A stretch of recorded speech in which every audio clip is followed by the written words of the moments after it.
So I would rather them stop and pay attention. And then when they want to go, they go on their own. What was your relationship like with Big? Biggie was my homeboy, you Mhm. know. And I mean, he was a real friend of mine. Like I remember early on, you know, when we used to come out here, he used to hang out with us. They riding limos with us. We used to go smoke, chill, the whole nine. When he made that record, the last record he made, he played a song for me. I went to the studio with him, and he was like, I want you to hear this song. He was working with 10 Crack Commandments in this room with Preem, and he took me to another room, and he played this song. I'm dreaming of Lear jets and mansions and coupes and trying to sell records like Snoop. Oops. He played that record for me in front of all his homeboys. When the record went off, I was like, cuz, you killed that. He's like, I just want to give you some love, man, and let you hear this. But his perspective, you could just tell that he wasn't tripping. He wanted the world to know, I love Snoop Dogg. Snoop Dogg loves me. Because I had already put it on the line that I loved him. But he could never come back and say, I love Snoop, because he had to stay in his lane because Pac was on him so tough. You know what I'm saying? So when he expressed that on that song, that let me know that our friendship was going to always be there no matter what. And I seen him again when he had got his legs. I guess he got in a car accident or something. Yeah. I seen him in Atlanta. This is right after Pocket got killed. And he was in the hotel. And I seen C's. I'm like, where he at, cuz? He's like, he upstairs. I'm like, let me holler at him. He like, hold on. Because, you know, they didn't know what was going on. Yeah. You know, they was, checking the temperature. So I went up there with him. We kicked it for about an hour strong. And he was like, man, I love Pac, man. I don't know why. So we just was having that intimate conversation about how he never hated Tupac. Yeah. How he loved Tupac. But this is just me and him in a private room, smoking, chopping up game. He had his little walker with him. We chopped it up for about an hour. I rolled out, and that was the last time I seen him. Wow. You know, ironically enough, Pac introduced me to Biggie. Oh, wow. That's how I first met Biggie, at the Palladium here in New York.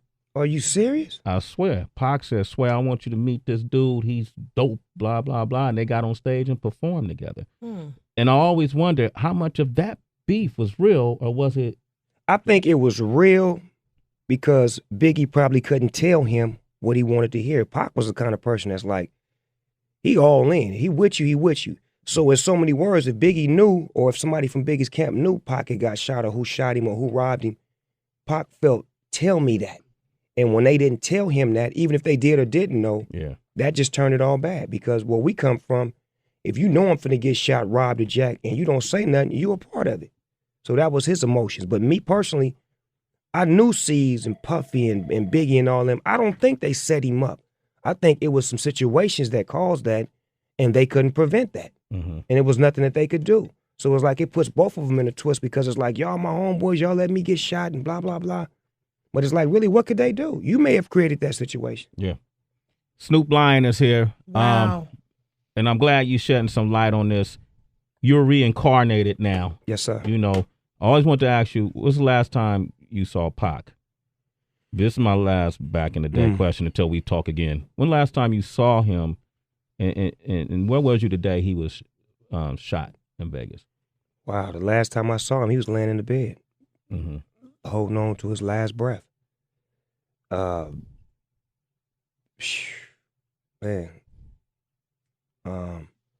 Well, I had seen him before that, because we left New York. We had just left New York. I had got off the radio station with Angie Martinez, and that's when me and him like clashed, because she asked me on the air, how do you feel about Puffy and Biggie? And I said what I felt. Them my homeboys, I love them. When I got back to the hotel, it was a whole nother atmosphere. Like, he sent his homeboy up to get the bud from me, as opposed to him coming to get it. Mutar came and got the bud. Pac wants some bud. Hold on. Tell him to come up here. He ain't coming up here. Give me the bud. I'm going to take it to him. So I felt funny. And then my uncle said something about, you know, they downstairs talking and blah, blah, blah. So when we got on the plane to go back to L.A. the next day, Suge didn't let none of my security ride with me. I had to ride on the plane with him, his homies, and Pac. And it was the most uncomfortable ride I ever had in my life, because my nigga didn't say nothing to me the whole ride. And that's a 5-hour flight on a private plane. Yeah. So I walk up to him like maybe 3 hours into the flight, sit next to him, I'm like, you going to Vegas, cuz? And he turned on me like this. Start talking to somebody else. So I'm like, all right. So I go in the back, put the blanket on my head, knife in my hand, fork in my hand, and just sleep the rest of the ride. Because I feel like they finna try to do something to me. Mm-hmm. So when I get off the plane, we land, he walk out. I got a Rolls Royce, he got a Rolls Royce. He walked down the steps, I walk down the steps. We meet right here. I'm like, cuz, you going to Vegas? He do me like this. Mm. Went his way and he went my way. Next time I get a call, you know, niggas like, turn on the news, cuz. I'm at Warren G house. We turn on the news, we see the yellow tape, Suge BMW. Mm-hmm. Call Suge, he like, yeah, they whoop de whoop, come on out here now. Drive out there. I see him in the bed, laid up, no words, no conversation. I see Jesse Jackson, his mama. His mama pulled me to the side. She make me feel like a real player, because she tell me, my baby loved you, and I love you, and I don't care. She just hit me with what I needed to hear, Mm-hmm. you know, coming from a mother, because she was strong at that time. Everybody else was crying and breaking down. She was real strong, and she just held me real tight, and she just said a prayer with me.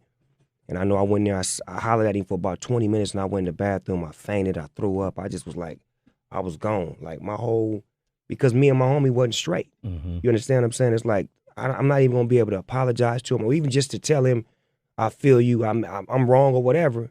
We never got that day, and that's the way it ended with me and him, to where he passed away, and I never got a chance to, you know, apologize or even just tell him, you know, what is it? How can we fix this? Mm-hmm.